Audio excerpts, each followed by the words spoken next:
motor vehicle inspections sa piyak sa mando sa DOTR nga suspendihon ng nasambit nga sa isang pag-inspeksyon sa mga salakyan. Suno kay Galvante, mahimo nga nagsala lamang ang pila ka mga motorista kaangot sa ginlunsyar sang LTO nga bago nga information technology system nga naangot sa PMVIC sa mga talatapan sang LTO.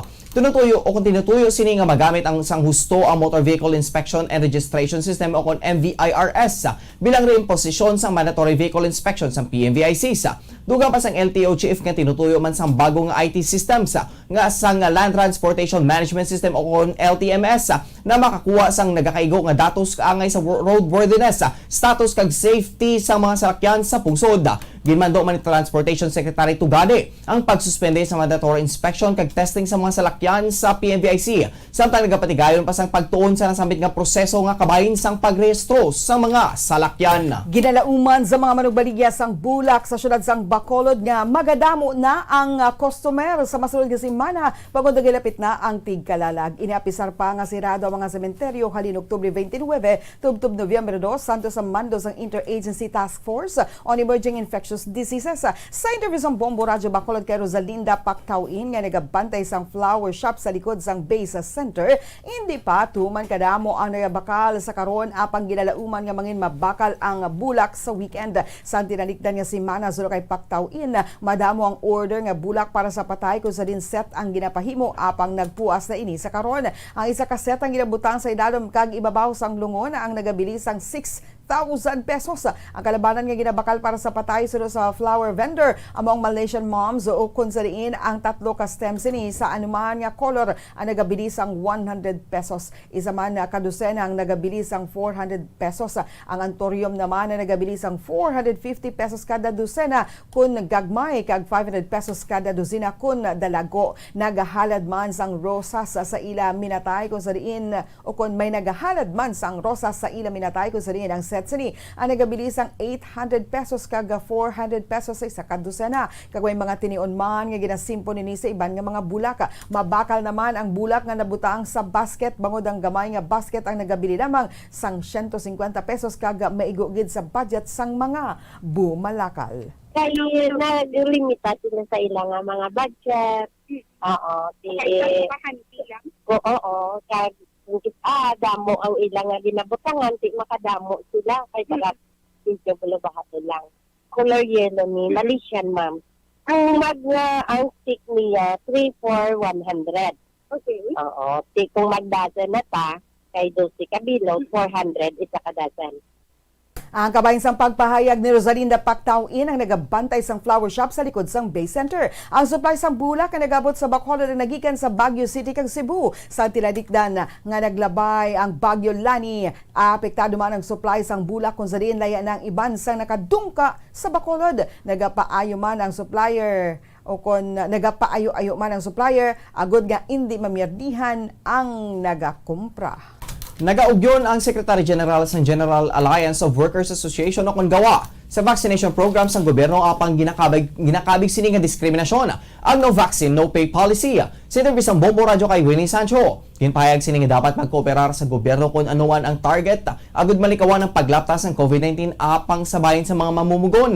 Ginakabig sini nga discriminatory ang hindi paghatag sang sweldo kung wala pa nabakunahan. Sunod sa iya, wala pa sang layi tuhoy diri gadi sarang pang mareklamo sa mga mamumugon ang non-payment of wages for services already rendered kung hindi nila mabaton ang sweldo sa ila ginatrabahuan. Sunod kay Sancho, wala man kung taning sang problema kag bastante kakumpleto ang bakuna. Sa pungsod apang hindi man o apang iban nga mga mamumugon ang wala pa nakapatublok bangod kulang ang supply. Sunod diriya, kung tani i-implementar ang full vaccination, agud iban nga mga trabahante ang hindi mabilin.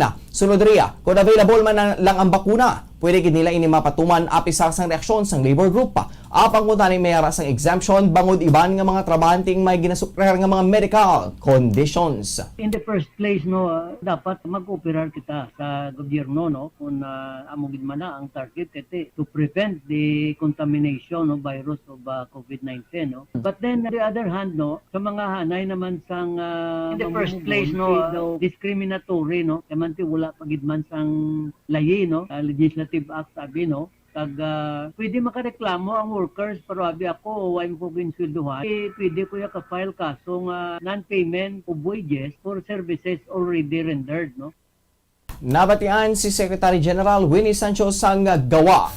Nakabalik na sa trabaho sa Negros Occidental Human Resource Office Head Atty. Anabel Palik sa Oktubre 4 kag sa karon nagapaday ng hearing to sa kaso ginpasaka sa isang Progressive Alliance of Capital Employees. So kay Atty. Alberto Nilias, ang pinuno sa Provincial Legal Office nakabalik na bilang Head for Admin Concerns si Palik kay sa karon naka-assign sa Negros sa First Cyber Center. So kay Nilias nagapaday ng iyang kaso kag nakapresenta na sila sang first witness for prosecution. So diri madalayo na ini apang lauman nga medyo malawig bangod madamos ang testigo nga ginpresentar ang case. Na-reinstate na si Atty. Palik, sir, no? Bali, sa October 4 pa, kaya itong time nag-lapse kami 60-day preventive suspension.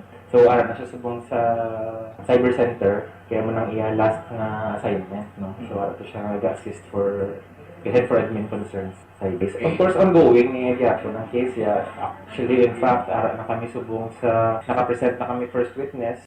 Si Atty. Alberto Nilias ang pinuno sa Provincial Legal Office samtang naresolbar na ang isa sa 3 ka mga kaso kay ginpasaka batok kay Provincial Agriculture Staff Jafet Masculino. Madumduman nga may reklamo ginpasaka batok kay Masculino tuhoy sa catering services nga wala mabayaran. Rice dryer nga hindi santo sa klasifikasyon sang gin-order kag malawig nga project sang irigasyon nga tubtub sa karon wala pa natapos. So kay Nilias si kaduhana kuntani nga presentation sang witness apang naka-emerhensya ang legal counsel ni Masculino. Sunod sa iya, ginatagan lang sang warning kag simple misconduct ka naging findings tuhoy sa mga equipment nga gin-deliver bangod wala sila sang may nakitan nga elemento sang korupsyon. Sunod diri, gamay lamang ang pinalida diri kag ginakabig na nga resolve.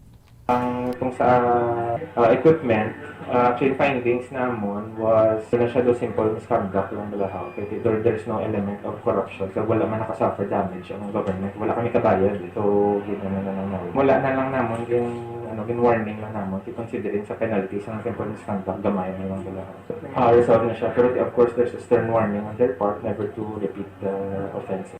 Ang dugang nga pagpahayag ni Atty. Alberto Nilias ang pinuno sa Provincial Legal Office. Gin-assign bilang bagong commander sa Media and Civil Affairs Group sa Philippine Army si Major Sinon Pancito III. Sa interview sa Bombo Radio kay Pancito, nga mo ang anay tagpamabas ng 3rd Infantry Division.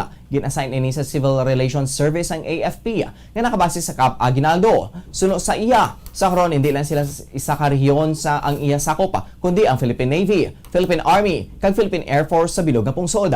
Bangod diri, iya ini ginakabi nga pagpanghangkat apang kinahanglan sini nga magsunod bangod isa man ini nga kay gayunan nga makatungtog sila sa mas mataas nga posisyon. Plano ni Pancito nga mas pasanyugon ang koneksyon sa AFP kag sibilyan kung silin dapat nagakabatian kag nagakaintindihan sa mga sibilyan ang mga soldado. Nagpasalamat man ini sa mga eksperyensya nga nagpreparar sa iya bago nga trabaho kag designation. Was designated as the Group Commander of Media and Civil Affairs Group, Civil Relations Service ng Armed Forces of the Philippines, which is based in Camp Aguinaldo, which is our general headquarters of the Armed Forces of the Philippines. Dito yan sa Camp Aguinaldo, Quezon City. But however, ang ating coverage po ngayon is nationwide na. Basically, ang office kasi is about civil affairs. Ibig sabihin yung mga ginagawa natin, mga community pantry, mga kitchen, kapos, sabiko, and all other programs on the armed forces. Nabatian si Major Sinon Pancito III, ang commander sa Media and Civil Affairs Group sa Philippine Army. Balik prisuhan ang isa ka 31 anyos nga lalaki bangod sa pagbaligya sa iligal nga mga armas luthang. Sa interview sa Bombo Radio Bacolod kay Criminal Investigation and Detection Group o CIDG Negros Occidental Head Lieutenant Colonel Roldan Daniel, nagpatigan sila sa joint gun by bust operation kaupad ng Talisay City Police Station sa Barangay Matabang, Talisay City kung saan dakpan si Peter Sitar Jr. 31 anyos kag residente sa Barangay Zone 4A sa nasambit ka syudad. Nako sa paginakop ang isa ka kalibre 45 nga armas, isa ka magazine kag 11 ka mga live ammunitions. So kay Daniel, una na iningan na priso bangod man sa kaso o kon sa kaangay nga kaso. Sa karon inapaginalantaw ang iyang background apang sa inisyal nga impormasyon, mayara ni sang grupo nga nag-operate sa illegal nga buluhaton sa probinsya. Sa karon yara si Sithara sa kustodiya sang CIDG kay natala nga pasakan sang kaso nga paglapas sa Republic Act 10591 o kon ang Comprehensive Firearms and Ammunition Regulation Act. May report sa amin na gano'n. Nagbibinta siya ng baril pero doon sa alpha natin kaya nagawa yung bypass operation in relation to doon sa CDG flagship project ng Oakland Pagdalan sa Omega which is under in relation to RA 10591. Si CIDG Negros Head Lieutenant Colonel Roldan Daniel. Para sa katapusan nga balita lokal, yara na sa advanced state of decomposition ang bangkay sa isa ka minor de edad sang nasapuan sa syudad sang Cabancalan, Negros Occidental. Sinabri sa Bombo Radyo ang Bacolod kay Police Lieutenant Dennis Melgarejo, ang Deputy Chief sang Cabancalan City Police Station. Ginpayag sini nga ang bangkay ang nakita ni Justin Aldiwa, nga residente sang Purok Canliged, Barangay Magbanwa, syudad sang Cabancalan. Sunod kay Melgarejo, antes masapuan ang bangkay nakapanimaw ang mga nagalabay sa lugar. Kag nag-report sa barangay kung saan ginkantuan sang witness kag nakita nga naghahapa ang bangkay sa igad sang banglid nga nagaagnas na iniya. Wala pa matubod ang gintunaan sang kamatayan sa 17 anyos nga biktima. Bawal ginahulat pa ang resulta sang post-mortem examination. Nakita man sa investigasyon nga sa Oktubre 17, nakita malapit sa lugar kung saan nasapuan ng bangkay ang biktima ang motor nga ginapalagyan sini ang sang amay man siniya. Hindi pa matumod kung may pilas ini bangod ginahulat pa ang resulta sang nasambit nga test. Wala pa mahibaluan ang motibo sang krimen apang ang biktima ang involbado sa kaso sang pagpangawat. Sila lugar sa Barangay Pingot, Banwa sang Ilog. Nagapadayon sa karon ang investigasyon sa krimen agod mahibaluan ang gintunaan kag motibo sa kamatayon sang biktima. Para wala pa kita sang motibo sa ini nga ano ba ang background ini sang aton nga biktima, bali involved ni siya sa sa mga kawat o sa ilang barangay dito sa Barangay Pingot, Banwa sang Ilog. Nabatian si Police Lieutenant Dennis Melgarejo, ang Deputy Chief sang Cabancalan City Police Station. Oras sa Bombo Radio Philippine Standard Time, 22 minutos ang nakaligid sa takda kalasay sa aga. Bantayan sa pagpanumbalik sang Bombo News and Views Morning Edition. Mga detalye na sa nagapanguna nga balita national, international kaag iban pa diri sa gihapon sa DYWB Bombo Radio Bacolod. Subong nga mayara sang coronavirus pandemic, isa sa pinakamabudlay nga butang amo ang idi naton makita ang aton nga kontra. Gani dapat mangin mahinalungon kita kag nagasunod sa minimum health protocols nga ginapatuman. Magluwas dira na kay balo-bala kamo mga kabombo nga dapat man nga i-disinfect ang mga cellphones agud malikawan ang virus. Santo sa pagtuon, ang isa ka typical nga cellphone user ang nagtandog sang cellphone sang 2,617 ka beses kada adlaw. Apang kon extreme cellphone user ka naman, ginatandog mo ang imo gadget sa masobra sa 5,400 ka beses sa isa ka adlaw. Paano i-disinfect ang mga cellphones? Una, dapat i-shutdown ini anay kag kuhaon sa case anti-slimpyuhan. Sunod, pass-on ang tela sang tubig nga may lakot nga habon o kon rubbing alcohol. Pwede man magamit sang wet wipes nga may 70% isopropyl alcohol. Gamit ini, trapuhan ang screen, likod kag kilid sang cellphone. Siguraduhon nga wala sang moisture nga magasulod sa mga port. Syempre, limpyuhan man ang phone case antes ibalik diri ang cellphone. Ang pagbinuligay sa tiun sang pandemya, tuman ka-importante. Apang, antes kita makabulig sa iban, unahon naton anay atipan ng aton tagsa kakaugalingon. You cannot take care of others if you do not take care of yourself. Base sa World Health Organization o WHO, na sa tiun karon sang pandemic, madamo ang ginaigo sang stress. Pila sa masanag nga mga emotional symptoms nga maangon sa stress, ginakipansang, pagbatsyag sang kahadlok, pagkasubo, kag kaakig. Sa bahin sang physical symptoms, nagabatsyag sang pagkasakit sang ulo, may kabudlayan sa pagtulog kapag kaon. Sa bahin sang behavioral symptoms, nagakadulaan na sang gana o kon motibasyon sa pagtrabaho. Nagataas ang pag-usa sang alcohol o kon drugs, kag wala na nagatambong sa mga ginapakigbahinan sa nga religious, spiritual practices. Magod sini, iyari ang pila ka mga panugyan sang WHO agud nga makalikaw kita sa stress. Lingawon ang kaugalingon, pinaagi sa paghimo sa mga aktibidad nga imo gina-enjoy kag ginakaluyagan, kaangay sang pagbasa, pagkulokanta, pagsaot, pagluto, gardening, kag iban pa. Mag-exercise physically every day, magtulog sang temprano or getting enough sleep, eat well, kag ang pinakaimportante sa tanan, magpangamuyo. Mga kabombo, yari si Monsignor Felix Pasquin sang Our Lady of Candles Parish Capitol Heights sa iya imbitasyon sa pag-upod sa Santos nga Misa live sa Bombo Radio. Sa aton mga kabombo, tungod sa pandemic COVID-19, ang aton nga mga tumuluo, labi na gid ang mga senior citizens kag ang mga kabataan. Standard Time, 25 minutos sa nakaligid sa taknang alas 6 saga. Padang ka mga nagapamati, nagatanaw diri sa DYWB Bombo Radio Bacolod. Ini ang Bombo News and Views Morning Edition sa gihapon kaupod ninyo. Bombo France, Andrew Burgos. Kag Bombo Mary, Divine Grace Moreno Coelho sa dugang pa nga mga balita. Ginpahayaga ni Manila Mayor Isko Moreno Dumagoso nga ang national government ang dapat panubuan ang excise tax sa kuryente kag petroleum products bago dinhi ang makapabalhin sa gilayon kag tangible economic relief para sa mga ordinaryo nga mga tao, partikular sa mga mangunguma, mangingisda kag public utility vehicle drivers kag operators. Ginhimo ni Moreno ang pronouncement sa pagginon-anon sa town hall nga ginapalibutan sa rice fields sa barangay Banapa kung saan nakiginon-anon ini sa mga kapin na isa kagatos ka mga mangunguma kag agricultural workers agod pamatian ang ilang mga problema kag suwestyon kung paano pasakaan sa ang ilang income kag productivity. Si Moreno, kung mapilian bilang presidente, committed din nga i-cut sa excise tax ang petroleum products by 50% bago din ang direkta makabenepisyo nilang sa mga pigado apang sa middle class nga nagagwanta sang sinimana nga pagsaka sang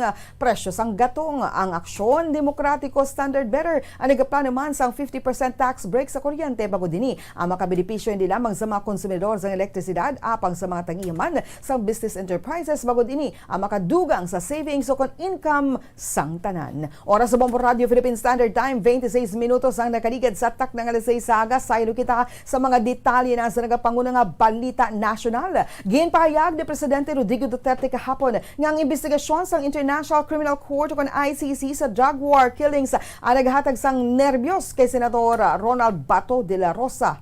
Ginpahayag ni Duterte, ginpasiguro niya kay de la Rosa nga anay pinuno sang Philippine National Police sang ginunsyarang drug campaign. Ginpahayag man sini nga siya magaproseso kung kinahanglanon bangod sa ginaligar nga mga nagkalamatay sang Setyembre. Ginpahayag sa International Court nga nakakita nini sang reasonable ground agod nga imbestigaran ang Duterte administration para sa ginaligar nga krimen batok sa katawhan. Ginpahayag ni Duterte nga mga rights groups ang nagapanawagan para sa ICC nagalantaw lamang sa mga nagkalamatay apang wala sa 500 ka mga individual nga ginpang-aresto kada daw bangod sa krimen nga may kaangtanan sa illegal nga droga. Sudo pa diri nga wala nagalantaw sa isa ka bahin sa sitwasyon. Ginbaliw naman sa presidente ang pagkritikar sa iya nga mga nga ang anti-drug war campaign sa gobyerno para lang sa small-time peddlers nga ginpahayag nga mga manggarano nang wala naga-engage sa illegal nga droga. Antes ang speech ni Duterte, ginpahayag sini nga o ginpahayag naman ni Presidential Spokesperson Harry Roque nga ang Department of Justice nga referral o kon ang Department of Justice nga referral ang 52 ka mga drug war killings sa tiyon sang police operations sa National Bureau of Investigation para sa case build-up na pamatudan nga ang Duterte administration kag wala ginatolerar ang hindi maayong hinimuan sang pulis. Una naman nga ginpahayag ni Presidente Duterte nga nagapreparar ni sa iya depensa sa posibleng nga ICC indictment matapos nga makapanaog ini sa pwesto sa Hunyo 30, 2022. Si Bato na nervyos kasi kasali siya doon sa tukhang niya. Huwag kang mag-alala. If there is any person who is going to prison, it would be me. But it should be a Filipino court manned by a Filipino judge and me prosecuted by a Filipino prosecutor. At magpakulong ako dito sa marami namang penal coloring. Doon na lang ako. Hindi masyado. Ako ang magpakulong sa lahat. Ang kabayinsang pagpahayag ni Presidente Rodrigo Duterte. Nagpakigunong si Vice President Lene Robredo sa pamilya sa mga biktima sa ginaliga na extrajudicial killing sa idalom sa administrasyon ni Presidente Rodrigo Duterte. Sa blessing sang earn sang 7 ka mga individual nga napatay sa drug wars ang tuig 2016. Gipabutyag ni Robredo ang iya nga frustration bangod wala ini sang nahimo sa pagbulig agud mapungga ng pagpamatay. Kadungan siniya, nagpromisa ang Vice Presidente nga mahatagan sang hustisya ang mga nagkalamatay. Suno kay Robredo, sa nga yara sa gobyerno nga natabo ang pagpamatay bangod natabo sang sila ang nagaserbe sa posisyon. Nagpasalig ang second highest official sa Pilipinas nga mabuligan ang pamilya sa mga nagkalamatay. Ang mga bangkay ang ginkremate matapos ginexium bangod nag-expire na ang arkila sa ilang lulugan. Kadukan sining nga gininganyo ni Robredo ang mga pamilya nga hindi madulaan sang paglaom nga matagan sang hustisya ang iya kamatayo o kunang ilang kamatayon. Tinalikdan nga ako sang tinalikdan nga adlaw. Ginpagawa na sang Department of Justice ang detalye sang investigasyon angod sa mga kaso nga ginatubang sang mga pulis. Ginpatot sa dahan ni Senator Leila de Lima kahapon ang pag-review sa Department of Justice ug DOJ sa 52 nga kaso sang pagpakigaway batok sa legal nga droga pagi sa pagtawag sang review nga mere theatrical performance. Agon nga malikawan ang criminal liability sa bahay ni Presidente Rodrigo Duterte. Suno kay Dilima, ang investigasyon sang DOJ wala sang tinutuyo nga magatag sang hustisya sa pamilya para sa mga biktima sang extrajudicial killings. Suno pa diri, theatrical performance lamang ini agod nga malikawan ang criminal liability and accountability sa bahin sa may kaymuan kasubong man forever man nga mabalibaran ang nga mahatagan sa matud nga hustisya ang pamilya sang biktima. Si Dilima, nga na Justice Secretary nakamutik sa paggamit nga nagbato nga depensa sa 52 ka mga kaso ginpasa sa Philippine National Police Internal Affairs Service. Ginpatud sa dahan man sang napriso nga mamalida ang mga otoridad nga wala gin pamatian ang pagpaandam sini sa mga pinatyanay nga natabo kumanin sa nagsugod ang Duterte administration. Para sa katapusan nga balita nasyonal, ginathag ni Commission on Higher Education or CHED Chairperson Prospero de Vera III nga wala gina-require ang mga participants sang limited face-to-face classes nga magpabakuna batok sa COVID-19. Suno kay de Vera, wala sining ginaduso ang mandatory vaccinations. Suno pa diri ang limited face-to-face classes sa medicine kag health allied sciences ang hindi required ang vaccination. Suno pa kay de Vera, nagwa lamang ang mandatory nga issue matapos nga ang komisyon ang nagumpisa sa pagbakuna sa student athletes sa Miyerkules. Ginatagman sini nga wala siya naghambal nga mayara sang mandatory vaccination. Sunod rin ang mga eskwelahan lamang ang naghambal nga mas maayo nga mabakunahan. Ang mga inibangod hindi sila maka-social distancing sa sports. Sa tiyon sang ceremonial vaccination, ang student athletes nga nagatiglawas sa miyembro sang eskwelahan sa University Athletic Association of the Philippines or UAAP ang nakabaton sang Moderna COVID-19 vaccine. Nagpanindugan si De Vera nga ang posisyon sining masaming nga maganyat sa mga estudyante kag faculty members nga dapat magpabakuna. Bangon hindi mandatoring pagbakuna ginpahayag ni Senator Pia Cayetano nga dapat inganyuhon sini ang mga estudyante kag faculty nga magpabakuna. Ginpahayag man ni Cayetano nga dapat nga maga-issue sa nga pagsulundan ang CHED kung sinong makasulod sa kwarto nga may limitado nga ventilation. Sa tinalikdan nga simana, ginpahayag ni De Vera nga ang pagbalik sang in-person nga klase sa tertiary education ang magdepende sa kinahanglanon sa physical classes sa pagkuha sang skills and curriculum flexibility. Oras sa Bombo Radio Philippine Standard Time, 33 minutos ang nakaligid sa takdang alas 6 sa aga. Karon, saylo kita sa mga detalye na sa nagapanguna nga balita international. Kadto kita sa South Korea. Naglupad na ang labing una nga domestically built space rocket sa South Korea apang napaslawan nga magbutang sang dami satellite sa orbit kung sari nagdala sang nagasamo nga resulta para sa test launch nga nagarepresentar sa major leap para sa ambisyoso nga space plan sang pungsod. Ang 3-stage KSLV-2 Nuri rocket ang ginbutangan sang national flag ang nag-alsa sa column sang kalayo nagikan sa launch pad sa Naro Space Center. Alas 5 ang takna sang hapon. Ang Nuri World Rocket ang gindisenyo agod nga magbutang sang 1.5 ton payload sa orbit nga 600 to 800 kilometers o kon 370 to 500 miles sa babaw sang kalibutan bilang kabahin sang mas masangkad nga space effort nga ginpanumdum nga galunsyar ang satellite para sa surveillance, navigation kag communications kag bisan sa lunar probes. Ginlantaw ni Presidente Moon Jae-in ang paglunsyar sang Space Center kay nagpahayag nga nakumpleto sang rocket ang flight sequences apang napaslawan nga magbutang sang test sa payload sa orbit. Para sa katapusan nga balita international sa pungsod India, nagdangat sa 1 billion ang natublokan sang COVID-19 vaccine sa pungsod India. Nalabot sang pungsod ang nasabit nga numero pila ka bulan matapos ang pagpanghalit sang second wave sang infections nga gikamatay sa pila ka libo nga mga tawo. Nagpaandaman ng mga eksperto sa India nga hindi pa dapat sila magselebrar. Bangod mayara pa sang masobra 3 million pa ang wala natublokan sang COVID-19 vaccines. Nagadangat sa 30% sa adult population sa India ang natagan na sa full vaccination kag mayara lamang sa 74% ang natagan sa isa ka dose. Suno pa sa Ministry of Health sa India nga 41% sa mga bata ngayara sa edad 18 anyos panubo ang kabahin sa populasyon sa pungsod ang hindi man mahimo nga matublukan sang bakuna. Para sa aton nga business news, aprobado na sa Development Bank of the Philippines ang 38.28 billion pesos nga financial support sa 110 ka mga local government units sa unang anong kabulan sang subong nga tuig. Suno kay DBP President and CEO Emmanuel Herbosa, tuyo sa assistance nga magpadasig ang implementasyon sa infrastructure kag socio-economic development sa mga LGUs. Ang funding support ang yara sa idalom sang Assistance for Economic and Social Development o kon Asenso for LGUs Financing Program sa DBP nga ginlunsyar sang tuig 2020. Agod mabuligan ang economic recovery kag mapahagan-hagan ang negatibo nga epekto sang COVID-19 pandemic. Halin sang nagsugod ang Asenso, nabuligan na sini ang 51 ka mga LGU sa Luzon, 19 sa Visayas kag 40 sa Mindanao. Ining naghatag sang programa sa agricultural support, health kag social welfare lakip ng housing, general hygiene kag sanitation, information systems, infrastructure facilities, telecommunications, tourism development programs kag disaster risk reduction and management.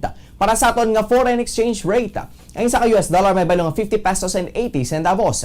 Ang isa ka Hong Kong dollar may baylo nga 6 pesos and 54 centavos. Ang isa ka Singaporean dollar may baylo nga 37 pesos and 82 centavos. Ang isa ka Saudi Arabian rial may baylo nga 13 pesos and 55 centavos. Ang average nga presyo sa produktong petrolyo nagikan sa Shell, Caltex kag Petron stations. Ang unleaded na kabalor sa 62 pesos tubtob at 63 pesos and 99 centavos. Ang premium na kabalor sa 63 pesos tubtob 64 pesos and 99 centavos. Ang diesel na kabalor sa 50 pesos and 85 centavos tubtob 52 pesos and 85 centavos.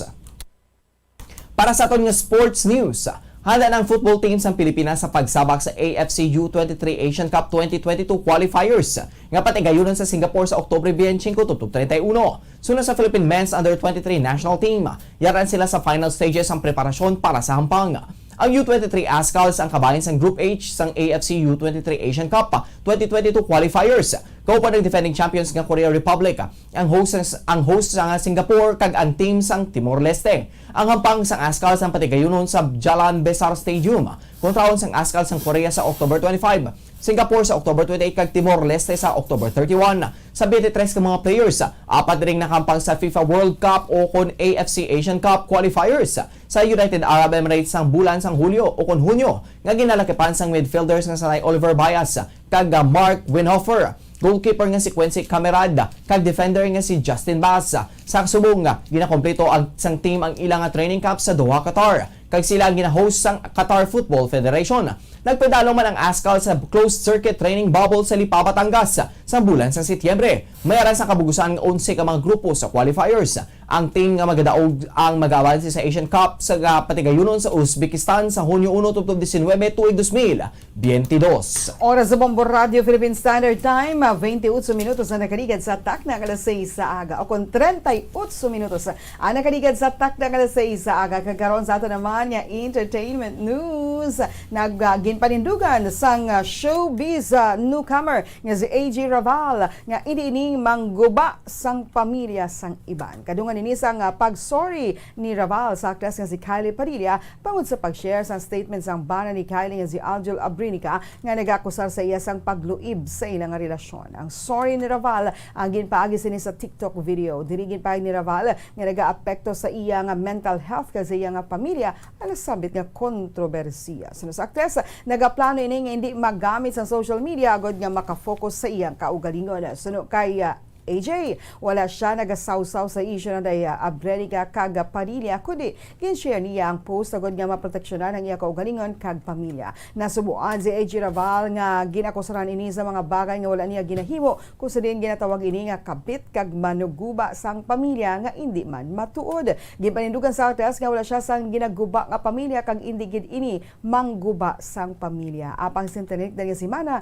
natabinasa si Raval nga naga-date sila ni Aljur. Gani nagtugay ni sang espekulasyon nga siyang rason sa pagbulagay nanday Aljur Abrinica kag Kylie Padilla. Sunod diri magapabulubugnaw ini sa issue kag mahimo nga sa masunod nga tuig magabalik sa social media.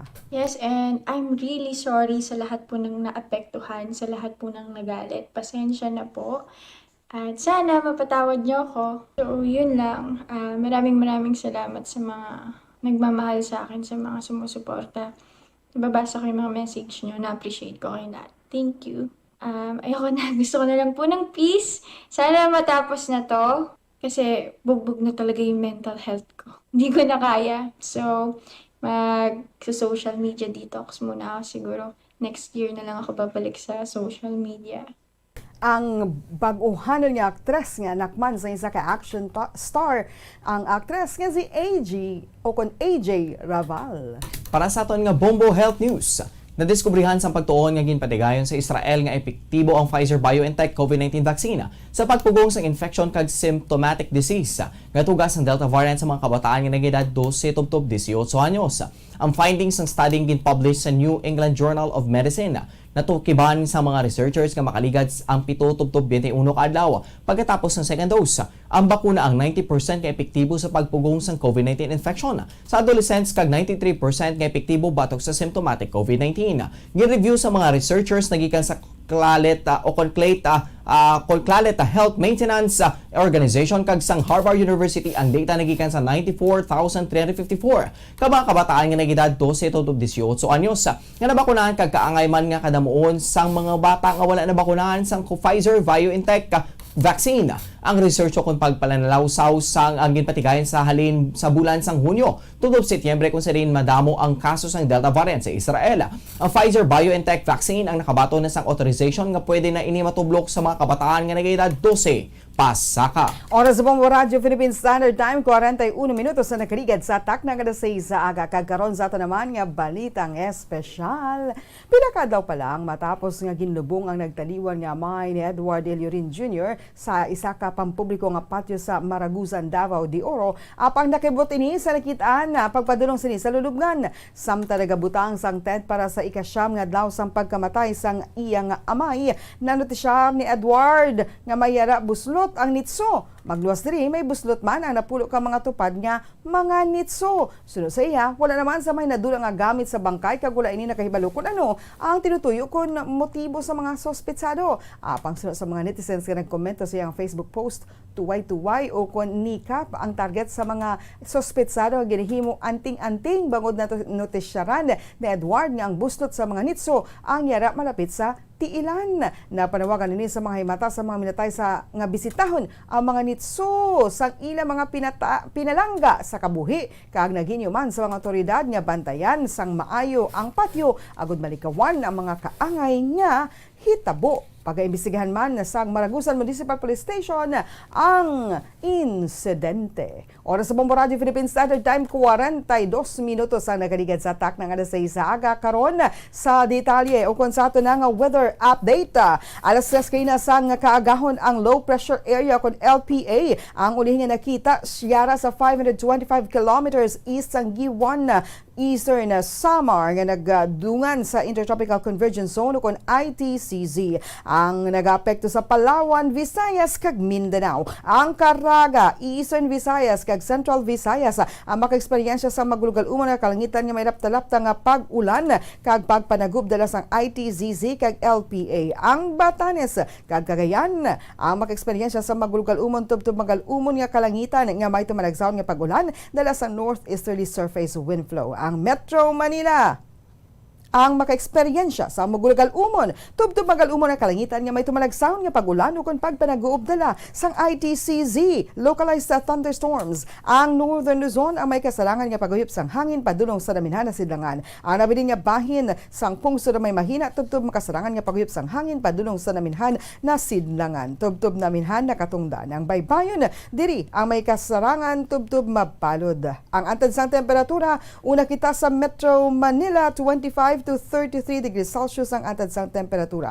3% ang tsansa sang pag-ulan samtang ang hangin na may kapasugon nga 5 km kada oras with clear and periodic clouds. Sa Lawaga, 24 to 33 degrees Celsius ang antad sang temperatura. May 2% tsansa sang pag-ulan. Ang hangin may kapasugon nga 6 km per hour clear with periodic clouds. Sa Capiz, 26 to 29 degrees Celsius ang antad sang temperatura. 17% ang tsansa sang pag-ulan. Ang hangin na may kapasugon nga 10 km kada oras, cloudy. Sa Davao, 23 to 30 degrees Celsius ang hatad sa temperatura. May 5% nga chance sa pagulan. Ang hangin may kabaskugon nga 5 km per hour, mostly cloudy. Sa Bacolod City, 91% ang chance sa pagulan. Ang hangin may kabaskugon nga 8 km kada oras, mostly cloudy. Ang adlaw ng butlak, 5:38 kay nasang kagahon kag bagatulod, 5:27 karon sa Kasisidmon. Oras sa Bombo Radio Philippine Standard Time, 45 minutos ang nakaligad sa takna nga sa aga. Inyo nabatian ang mga balita nga gindulong sa inyo sa Bombo News Team sang DYWB Bombo Radio Bacolod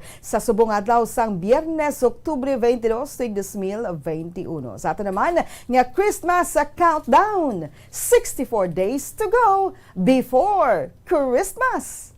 Ini ang Bombo News and Views Morning Edition. Kag kami ang inyo nangintag balita. Bombo Franz, Andrew Borgos. Kag Bombo Mary Divine Grace Moreno Cuello para sa Pambansang Radyo ng Pilipinas. Consistent overall number 1 sa Bacolod. Basta Radio!